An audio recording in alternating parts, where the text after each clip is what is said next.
তুমি সব কি শুরু করছো? তোমার কি লজ্জা করে না? আমার বয়স্ক বাপের সাথে নিয়ে রাস্তাঘাটে আজে কাজ করতেছো। বললাম আমরা তো নতুন ব্যবসা শুরু করছি। একদম ফালতু কথা বলবা না। তুমি এত কিছু থাকতে ডাবের ব্যবসা শুরু করছো কেন? ডাবের ব্যবসা এখন খুবই জনপ্রিয় আর লাভজনক ব্যবসা।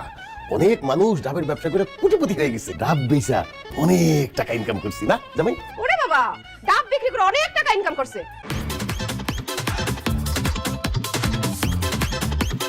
এই নাও টাকা। ডাব বিক্রি করে অনেক ইনকাম করছো, এটা তো মাত্র 100 টাকা। 100 টাকা কি তোমার কাছে টাকা মনে হয় না? কত টাকা 100 টাকা হয় তুমি জানো? ঘরে বসে বসে সারাদিন খাও তো, 100 টাকা কামাই করতে যে কত কষ্ট হয় সেটার কোনো খবর নাই। যে ডাব বিক্রি করছো, ডাব পাইছো কই? বৌমা বৌমা আমি শেষ, আমার শেষ করে হালাইছে। কি কম চাচা, কি করছে?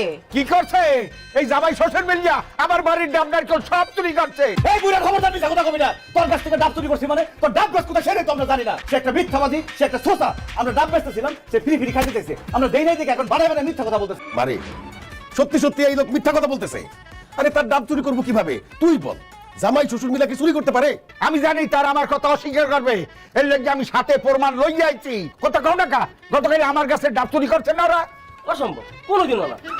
এই লালমা আমাকে বাইরের কাছে যায় একটা ডাব খাইতে চাইছি ফ্রি, বাই যায় নাই। এর লেগে আনা আইসা বাই না মিথ্যা কথা বলতে। কত বড় মিথ্যা কথা!